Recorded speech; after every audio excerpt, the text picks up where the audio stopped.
नमस्कार मुलांनो, आपण शिकत आहोत इयत्ता 7वी आणि आपले जे प्रकरण आहे ते आहे मुलांनो तारकांच्या दुनियेत। हा जो आपला शेवटचा प्रकरण आहे ते आज आपण अभ्यासणार आहोत। पहा मुलांनो, त्याची प्रस्तावना आपण घेणार आहोत आणि तारकांच्या दुनियेत याची जी प्रस्तावना आहे ते आधी आपण अभ्यासणार आहोत। बघा ती काय आहे तर मागच्या इयत्तेमध्ये आपण काय शिकलो होतो आणि आता या इयत्तेमध्ये कुठल्या घटकांचा आपण काय करणार आहोत तर स्पष्टीकरण करणार आहोत, हे आपण प्रस्तावनेमध्ये पाहणार आहोत। तर बघा, या पाठात आपण ताऱ्यांचा काय बघणार आहोत तर जीवन प्रवास कसा आहे ताऱ्यांचा ते आपण अभ्यासणार आहोत। तसेच आकाश व अवकाशातील फरक हे देखील याचे देखील स्पष्टीकरण आपण बघणार आहोत। तसेच आकाश निरीक्षण, विविध तारका समूह आणि त्यांची जी ओळख तसेच त्यांचे संक्रमण जे आहे हे महत्त्वाचे मुद्दे आपण या पाठामध्ये अभ्यासणार आहोत। तर पहा मुलांनो, त्याला आपण आता सुरुवात करणार आहोत। स्पष्टीकरण बघा काय आहे, हे आहे तारका समूह जे आपण या चित्रामध्ये बघू शकतो। बघा, या चित्रामध्ये तारका समूह आपल्याला दिसून येत आहेत आणि मागील इयत्तेमध्ये आपण काय शिकलो होतो तर दीर्घिका, तारे, सूर्यमाला त्यातील विविध घटक जे आहेत ते आपण मागील इयत्तेमध्ये अभ्यासले होते। आता या इयत्तेमध्ये आपण काय अभ्यासणार आहोत पहा मुलांनो, हे सर्व आपण मागील इयत्तेमध्ये अभ्यासले होतं आणि आता या इयत्तेमध्ये आपण बघणार आहोत ताऱ्यांचा जो जीवन प्रवास आहे तो आपण या इयत्तेमध्ये अभ्यासणार आहोत। तर बघा, इथे आपण पाहू शकतो की तेजोमेघापासून ताऱ्याची निर्मिती होते। कशापासून ताऱ्यांची निर्मिती होते तर हे जे तेजोमेघ आहे या तेजोमेघापासून ताऱ्यांची निर्मिती झालेला आपल्याला या चित्राद्वारे दिसून येत आहे। तर पहा मुलांनो, तर या तेजोमेघाची जी निर्मिती आहे ती कशापासून होते तर तेजोमेघ हे प्रामुख्याने धूळ व हायड्रोजन या वायूंचे बनलेले असते। कशाचे बनलेले असते तर धूळ व हायड्रोजन या वायूंनी काय बनलेलं असतं तर यापासून काय बनलेलं असतं, तेजोमेघ जे आहे ते बनलेले आपल्याला या चित्राद्वारे दिसून येत आहे। बघा, धूळ आणि हायड्रोजन यापासून हे तेजोमेघ बनलेलं आहे। मग आपण बघू शकतो की गुरुत्वाकर्षणामुळे तेजोमेघातील कणांमध्ये, कशामुळे तर गुरुत्वाकर्षणाच्या तेजोमेघ कणांमध्ये आकर्षण निर्माण होते व आकुंचनाने तो ढग दाट व गोलाकार होतो। आता हा जो इथे जो ढग आहे तो गोलाकार का होतो, दाट का होतो तर पाहूया तो का होतो तर गुरुत्वाकर्षणामुळे तेजोमेघातील कणांमध्ये काय होतं तर आकर्षण निर्माण होते व आकुंचनाने काय होतो, तो ढग जो आहे तो आपल्याला दाट दिसू लागतो आणि कसा दिसू लागतो तर गोलाकार हा दिसू लागतो। जे आपण इथे बघू शकतो की हा ढग आपल्याला कसा दिसत आहे तर गोलाकार दिसत आहे। आणि पुढे आपण पाहू शकतो की यावेळी ढगांच्या मधल्या भागात वायूचा दाब वाढल्याने तापमानामध्येही प्रचंड वाढ होते व काय निर्माण होते तर ऊर्जा निर्मिती आपल्याला इथे निर्माण होताना दिसत आहे। बघा, ऊर्जा निर्मिती इथे होत आहे म्हणून हे अगदी तेजोमय प्रकाशमान असे आपल्याला हे चित्र दिसत आहे। तर पहा मुलांनो, अशा हायड्रोजनच्या गोलाकार ढगाला काय म्हटलं जातं तर तारा असे म्हणतात। हायड्रोजनच्या गोलाकार ढगालाच काय म्हटलं जातं तर हायड्रोजनच्या गोलाकार ढगालाच तारा असे म्हटलं जातं। बघा, हा काय आहे तर एक तारा आहे जो हायड्रोजननी बनलेला आहे। या हायड्रोजनच्या गोलाकार ढगालाच काय म्हटलं जातं तारा असे म्हटलं जातं। मग बघा, पुढे तापमानात वाढ, आकुंचन, प्रसरण, स्वरूपात बदल या प्रक्रियेसाठी फार मोठा कालावधी लागतो। या सगळ्यांसाठी काय लागतो तो पुढे तापमानात वाढ, आकुंचन, प्रसरण, स्वरूपात बदल होण्यासाठी काय होतं तर खूप मोठा कालावधी लागत असतो। मग बघा, हाच ताऱ्यांचा काय आहे तर जीवन प्रवास आहे। आता आपण बघा काय करणार आहोत तर आकाश निरीक्षण जे आहे ते आता आपण पाहणार आहोत। बघा, आकाश निरीक्षण आपण इथे बघत आहोत, हे आकाश आहे आणि त्याचे निरीक्षण आपल्याला करायचे आहे। आपली सूर्यमाला ही कशाची आहे तर आकाशगंगेचा एक छोटासा भाग आहे। आपली जी सूर्यमाला आहे ती काय आहे तर या आकाशगंगेची एक छोटासा असा भाग आपली सूर्यमाला इथे आपल्याला ती दिसून येत आहे। हे काय आहे, एक आकाशगंगा आहे आणि त्यातील छोटासा भाग म्हणजे आपली सूर्यमाला, जी बघा इथे अतिशय तेजोमय अशी दिसत आहे। आकाशगंगेतील ताऱ्यांमध्ये काय असतं बघा, रंग, तेजस्विता, आकारानुसार विविधता, तारकासमूह पाहण्यासाठी आकाश निरीक्षण करता आल्या पाहिजे। बघा, हे सगळं बघण्यासाठी आपल्याला काय केलं पाहिजे, तर आकाश निरीक्षण जे आहे ते आपल्याला करता आलं पाहिजे. मग ते कसे होणार आहे पाहूया.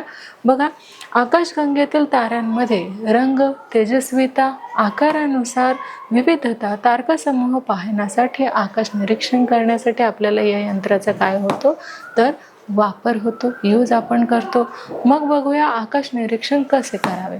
आता आकाश निरीक्षण आपल्याला कसे करता येईल बघूया. बघा, एका मोकळ्या जागेवर स्थिर उभे राहून, आता ही आपल्याला काय दिसत आहे, एक मोकळी जागा आहे आणि त्या मोकळ्या जागेवर स्थिर उभं राहायचं आहे. मग दूरवर नजर ठेवून व नंतर स्वतःभोवती गोल गोल फिरत आपल्याला काय करायचं आहे, तर निरीक्षण करायचं आहे. जिथे आपण कुठे आहोत, तर एका मोकळ्या जागेवर आहोत आणि एका मोकळ्या जागेवर उभं राहून आपल्याला गोल गोल फिरून काय करायचं आहे, तर आकाश निरीक्षण जे आहे ते आपल्याला करायचं आहे. मग बघा, दूरवर पाहिलं असता आकाश जमिनीला टेकल्यासारखे दिसते. जेव्हा आपण एका मोकळ्या जागेत उभे राहू तेव्हा आपण सगळीकडे दूरवर असे आकाशाला पाहू, तेव्हा आपल्याला काय वाटतं की आकाश जे आहे ते कशाला टेकलेलं आहे, तर जमिनीला टेकलेलं आहे, असं आपल्याला निरीक्षणास आढळून येतं. बघा, इथे काय झालेलं आहे, तर आकाश जे आहे ते जमिनीला टेकल्याचा भास आपल्याला इथे होत आहे. मग बघा, ते ज्या रेषेत मिळतात त्यास काय म्हणतात, क्षितिज असे म्हणतात. काय म्हणतात, क्षितिज असे म्हणतात. आता आपण इथे पाहू शकतो की स्वतःभोवती गोलाकार फिरता फिरता क्षितिजाचा गोल तयार होतो. स्वतःभोवती फिरता फिरता काय तयार होतो, तर क्षितिजाचा जो गोल आहे तो तयार होतो. मग इथे आपण पाहू शकतो की गोलाकार स्थितीत वर पाहिल्याचा आकाश गोलाकृती भासते. जर आपण गोलाकार स्थितीत वर पाहिलं तर आकाश देखील कसा भासतो, तर आकाश देखील आपल्याला गोलाकार भासतो. बघा, ग्रह तारे याच गोलावरून सरकत असल्याचा भास होतो. आता आपल्याला असं वाटतं की हे जे ग्रह तारे आहे ते जी काही मर्यादा घालून दिलेली आहे त्याच गोलावरून काय फिरत आहे, तर हे जे तारे आहे, ग्रह आहे, ते फिरताना आपल्याला दिसतात, जसे आपण या चित्रामध्ये बघू शकतो. मग बघा, या आभासी गोलालाच काय म्हणतात, तर खगोल म्हणतात. या आभासी गोलालाच काय म्हणतात, खगोल असे म्हटलं जातं. तर आपल्याला इथे क्षितिज खगोलाचे 2 अर्धगोलात रूपांतर करता येते. ते बघा कुठले, तर पहिलं आहे ऊर्ध्वपातन. बघा, ऊर्ध्व बिंदू पहिला काय आहे, आपला ऊर्ध्व बिंदू आहे. त्यामध्ये जमिनीवर उभे राहिल्यास आपल्या डोक्याच्या बरोबर वर काय होतं, तर असलेल्या खगोलावरील बिंदूला काय म्हटलं जातं, तर ह्या बिंदूला ऊर्ध्व बिंदू असे म्हटले जाते. आपण ह्या रेषेच्या अगदी मधोमध उभे आहोत आणि आपल्या डोक्याच्या वरती असलेल्या रेषेला काय म्हणतात, तर ऊर्ध्व बिंदू असे म्हटलं जातं. आता याला म्हणतात ऊर्ध्व बिंदू, जो अगदी बरोबर काय आहे, रेषाच्या डोक्याच्या अगदी मधोमध आहेत. त्याला काय म्हटलं जातं, तर ऊर्ध्वबिंदू असे म्हटलं जातं. मग बघा, जो दुसरा आहे तो आहे अधबिंदू. तर जमिनीवर उभे राहिल्यास आपल्या पायाच्या बरोबर खाली असलेल्या खगोलावरील बिंदूला काय म्हटलं जातं, तर अधबिंदू असे म्हटलं जातं. बघा, ह्या बिंदूलाच काय म्हटलं जातं, तर अधबिंदू असे म्हटलं जातं. मग आपला जो पुढचा पॉईंट आहे ते आपण अभ्यासणार आहोत की खगोलीय जो ध्रुव आहे तो पृथ्वीच्या भौगोलिक ध्रुवामधून जाणारी रेषा उत्तरेकडे वाढवली. कसली रेषा, तर ते खगोलाचा ज्या बिंदूत छेदते त्यास खगोलीय उत्तर ध्रुव असे म्हणतात, जे आपल्याला ह्या चित्रामध्ये दिसून येत आहे. मग बघा, तसेच दक्षिणेकडे वाढवली तर त्यास खगोलीय दक्षिण ध्रुव म्हणतात. जी रेषा आहे ती दक्षिणेकडे वाढवली तर त्याला काय म्हणतात, खगोलीय दक्षिण रेषा. आणि जो चौथा पॉईंट आहे ते आहे मध्यमंडळ. आता मध्यमंडळ बघूया काय आहे. दोन्ही खगोलीय ध्रुवामधून आणि निरीक्षणाच्या ऊर्ध्व बिंदूतून काय होते पहा, जाणाऱ्या अर्धवर्तुळास काय म्हटलं जातं, तर मध्यमंडळ असे म्हटलं जातं. आता इथे दाखवणार आहेत की मध्यमंडळ, इथे आपण पाहू शकतो ऊर्ध्व बिंदू आहे, खगोलीय उत्तर ध्रुव आहे, अधबिंदू आहे, तसेच खगोलीय दक्षिण ध्रुव आहे आणि शेवटी आहे मध्यमंडळ. या चित्राद्वारे आपल्याला ते इथे दिसून येत आहे. आणि जो आपला 5वा पॉईंट आहे तो आहे वैश्विक वृत्त. आता वैश्विक वृत्त म्हणजेच काय, तर पृथ्वीचे विषुववृत्त सर्व दिशांना अमर्याद वाढवले तर ते खगोलाच्या ज्या वर्तुळात छेदते त्याला काय म्हटले जाते पहा, तर त्याला असे म्हटले जाते की आयनिक वृत्त पृथ्वी सूर्याभोवती फिरते परंतु पृथ्वीवरून पाहता सूर्य फिरत असल्याचा आपल्याला काय होतो, भास होतो. सूर्याच्या खगोलावरील या भासमान मार्गाला आयनिक वृत्त असे म्हणतात. काय म्हणतात? आयनिक वृत्त असे म्हणतात, जे या चित्राद्वारे आपण पाहू शकतो. बघा, ऊर्ध्व बिंदू जो मधोमध आलेला आहे आणि हा आहे खगोलीय उत्तर ध्रुव, तसेच अगदी पायथ्याशी असलेला आहे अधबिंदू, त्यानंतर खगोलीय दक्षिण ध्रुव, वैश्विक वृत्त आणि नंतर आहे मध्य मंडळ. हे आपले काय झालेले आहेत, तर ही आकृती आपली इथे तयार झालेली आहे. मग बघा, आकृती 20.2 आभासी खगोल, तसेच ऊर्ध्वबिंदू, वैश्विक वृत्त, मध्यमंडळ, खगोलीय दक्षिण ध्रुव आणि उत्तर ध्रुव या आकृती आपली इथे तयार झालेली आहे. आता आपण पाहणार आहोत आकाश आणि अवकाश. हा जो आपला पॉईंट आहे तो आपण इथे स्पष्ट करून घेणार आहोत. बघा, तो आपल्याला काय सांगत आहे की आकाश म्हणजेच काय, तर पृथ्वीच्या वातावरणाचा व त्याही पलीकडे नुसत्या डोळ्यांनी पृथ्वीवरून दिसू शकणारा. पृथ्वीवरूनच आपण काय करू शकतो, आकाशाला पाहू शकतो. बघा, हे सगळं काय आहे, तर हे सगळं आकाश आहे, जे आपल्याला डोळ्यांनी दिसतं पृथ्वीवरून. मग बघा, व छताच्या स्वरूपात भासणारा भाग. छताच्या स्वरूपात भासणारा भाग म्हणजेच काय, तर हा आकाश होय, जो आपल्याला कसा भासतो, तर छताच्या स्वरूपात भासतो. मग बघा अवकाश. आता आकाश म्हणजे काय ते आपण बघितलेलं आहे. आकाश म्हणजे पृथ्वीवर उभं राहून जे काही आपण वरती बघतो, जे आभाळ बघतो, त्यालाच काय म्हटलं जातं, तर आकाश असे म्हटलं जातं. आणि आता अवकाश म्हणजे काय, तर अवकाश म्हणजेच आकाशस्थ गोलाच्या तारे, ग्रह इत्यादी दरम्यान असलेली पोकळीच्या स्वरूपातील, त्यालाच काय म्हटलं जातं, तर अवकाश असं म्हटलं जातं. हे आपल्याला इथे दिसून येत आहे. हेच काय आहे, तर अवकाश हे आहे. सलग जागा, यात वायू व धूलिकण असू शकतात. या जागेमध्ये काय असू शकतात, तर वायू किंवा धूलिकण हे या जागेमध्ये असू शकतात. मग अवकाशात ताऱ्यांचे असंख्य काय असतात, तर समूह तयार झालेले असतात. त्यानंतर आता आपण बघणार आहोत आकाश निरीक्षण करताना. आता आकाश निरीक्षण कसे करायचे आहे ते आपण पाहणार आहोत. बघा, तर आकाश निरीक्षण करत असताना आपण पाहू शकतो की शक्यतो अमावस्येची रात्र असावी व द्विनेत्री दुर्बिणीचा वापर आपण तिथे करायला पाहिजे. तसेच उत्तर दिशेकडील ध्रुव तारा शोधून तो विचारात आपल्याला घ्यायचा आहे. अमावस्येच्या रात्री आपल्याला काय करायचं आहे, दुर्बिणीच्या सहाय्याने आपल्याला आकाशाचे निरीक्षण करायचे आहे, जे ह्या चित्रामध्ये आपण करू शकतो की दुर्बिणीच्या सहाय्याने आपण काय केलेलं आहे, आकाश निरीक्षण केलेलं आहे.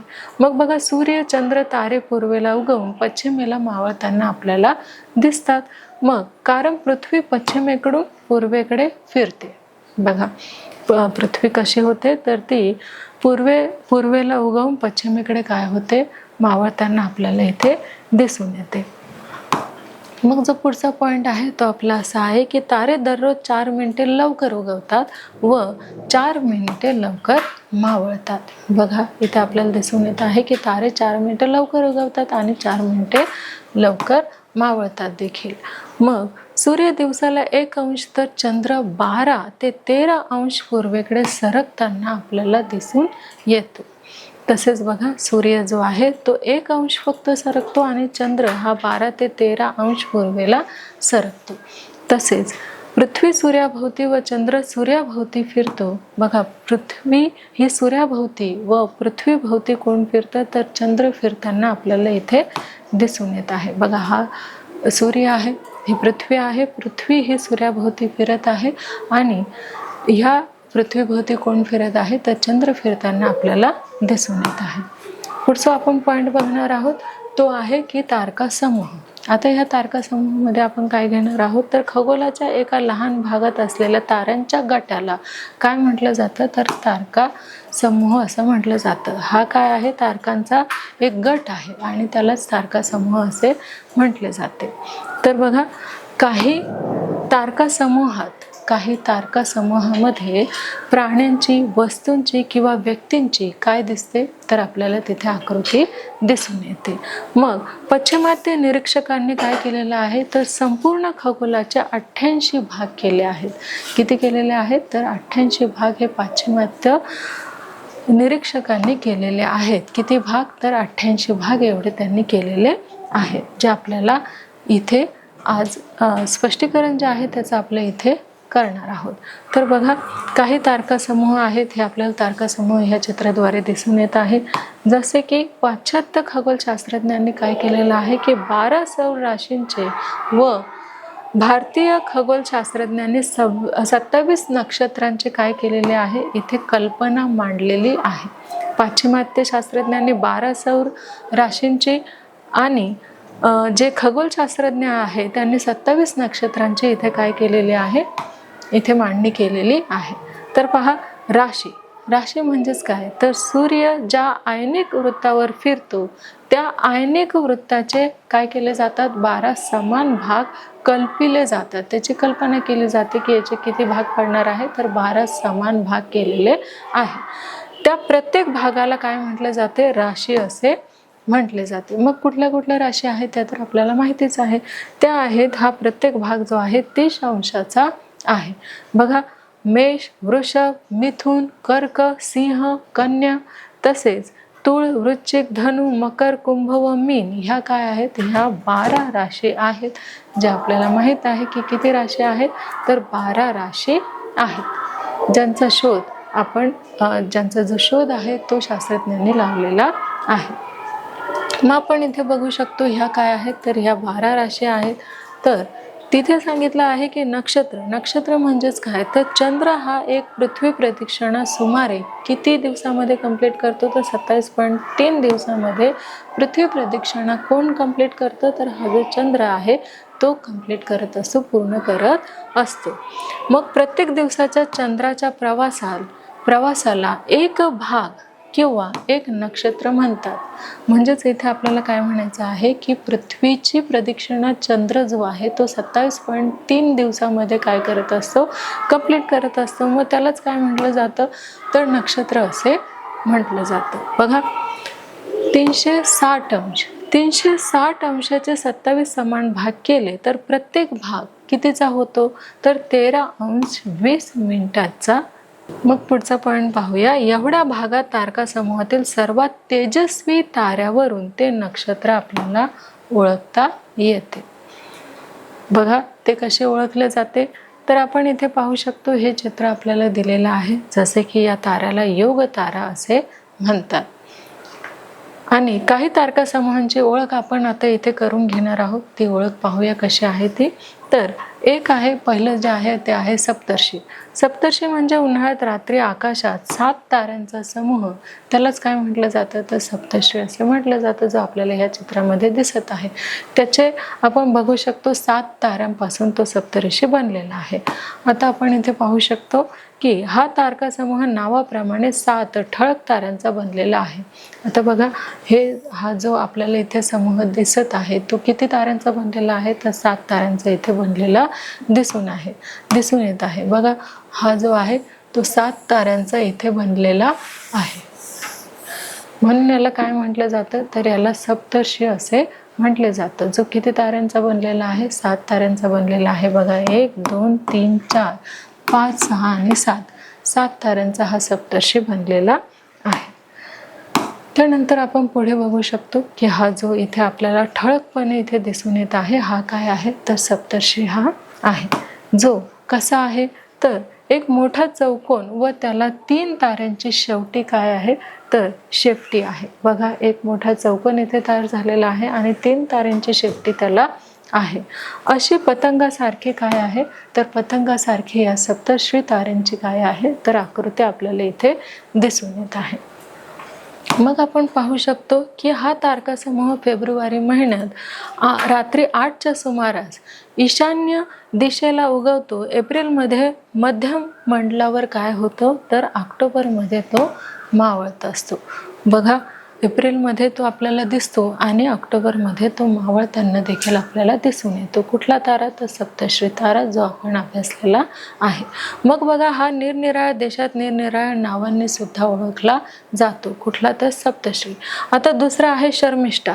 शर्मिष्ठा जो आहे तो ओळखण्यासाठी सप्तर्षीप्रमाणेच आपल्याला शर्मिष्ठा ताऱ्यांचा उपयोग होतो. हा कुठला आहे तर शर्मिष्ठा तारा आहे. मग शर्मिष्ठा तारकासमूह 5 ठळक ताऱ्यांनी बनलेला असून एम या अक्षराचा तो आहे. बघा कशा अक्षराचा आहे तर एम या अक्षराचा आपल्याला तो दिसून येत आहे. इथे आपण काय करू शकतो तर एम आकाराचा जो आहे तो कुठला आहे शर्मिष्ठा हा जो तारा आहे तो आपल्याला इथे दिसून येत आहे.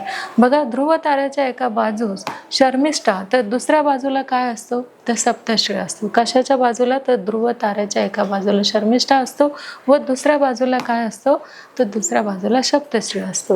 ज्यावेळी शर्मिष्ठा तारकासमूह मावळू लागतो त्यावेळी सप्तश्रीचा काय होतो उदय होतो. बघा एका बाजूला शर्मिष्ठा तारा असतो दुसऱ्या बाजूला कुठला असतो तर दुसऱ्या बाजूला सप्तश्री तारा असतो आणि मध्ये कोण असतं तर मध्ये ध्रुव तारा असतो. मग म्हणूनच ध्रुव तारा पाहण्यासाठी आता हा काय आहे तर हा आहे ध्रुव तारा. म्हणून ध्रुव तारा पाहण्यासाठी या दोन्हीपैकी एका तारकासमूहाचा काय होतो उपयोग होतो. एक जो तारा आहे तो मावळतो आणि दुसरा काय होतो तो उगवतो. त्यामुळे आपल्याला हा जो ध्रुव तारा आहे तो आपल्याला इथे ठळकपणे दिसून येतो. मग बघूया मृगन हा जो आहे मृग नक्षत्र आहे. मग हा तारकासमूह आकाशात फार तेजस्वी दिसतो. हा जो मृग नक्षत्र आहे तो अगदी कसा दिसत आहे तर अगदी ठळक आपल्याला इथे दिसत आहे. आणि तो किती ताऱ्यांनी जॉईंट आहे पाहूया. बघा हे नक्षत्र हिवाळ्याच्या रात्री चटकन दिसते आणि त्यात 7 ते 8 तारे असतात. मृग नक्षत्र आपण इथे बघू शकतो 7 ते 8 ताऱ्यांनी हे कसं असतं तर ह्या मृग नक्षत्रामध्ये 7 ते 8 तारे असतात. आपण पाहू शकतो की मधल्या 3 ताऱ्यांपासून एक सरळ रेषा काढली असतात जी ताऱ्याला मिळते तो काय आहे तेजस्वी तारा म्हणजेच काय तर व्याध असे आपण त्याला म्हणतो. बघा मधल्या 3 ताऱ्यांपासून एक सरळ रेषा काढली असता ती ज्या ताऱ्याला मिळते तो तेजस्वी तारा म्हणजे कुठला तर व्याध होय. मग बघा मृगन नक्षत्र डिसेंबरमध्ये उगवते व जूनमध्ये ते मावळते देखील. त्यानुसार बघा की आता आपण पाहणार आहोत वृश्चिक. वृश्चिक पाहूया. वृश्चिक म्हणजे स्कॉर्पिओ. तो बघा कसा आहे तारकासमूहात 10 ते 12 तारे असतात. वृश्चिकमध्ये ह्या तारकासमूहामध्ये किती असतात तर हा आहे वृश्चिक. याच्यामध्ये 10 ते 12 काय असतात तारे असतात. तर त्यातील ज्येष्ठा हा तारा सर्वात तेजस्वी असतो. ह्यामधील 10 ते 12 पैकी ज्येष्ठा जो आहे तो तारा सगळ्यामध्ये कसा असतो तर खूप तेजस्वी हा असतो. हा आहे कुठला वृश्चिक. हा तारकासमूह दक्षिण गोलार्धात विषुववृत्ताच्या खाली असतो. दक्षिण गोलार्धात विषुववृत्ताच्या खाली असतो. आता आपण पाहणार आहोत संक्रमण. संक्रमण बघूया. आकृती आहे ही संक्रमणाची जी आपण इथे बघू शकतो. नंतर पाहूया जेव्हा पृथ्वी आपले स्थान बदलते तेव्हा सूर्याच्या पार्श्वभूमीवर रास बनते. काय बनते जेव्हा पृथ्वी आपलं स्थान बदलते तेव्हा सूर्याच्या पार्श्वभूमीवर काय बदलतं तर रास ही बदलत असते. पाहूया कशी तर यालाच आपण काय म्हणतो सूर्याने एखाद्या राशीत प्रवेश केला असे आपण म्हणत असतो. पण बघा सूर्य हा जिथल्या तिथेच काय असतो स्थिर असतो. फक्त संक्रमण कुणाचे होते हालचाल कोण करत असतं तर पृथ्वी ही सूर्याभोवती फिरत असते. म्हणून मकर संक्रांत हे काय आहे हे एक असेच संक्रमण आहे.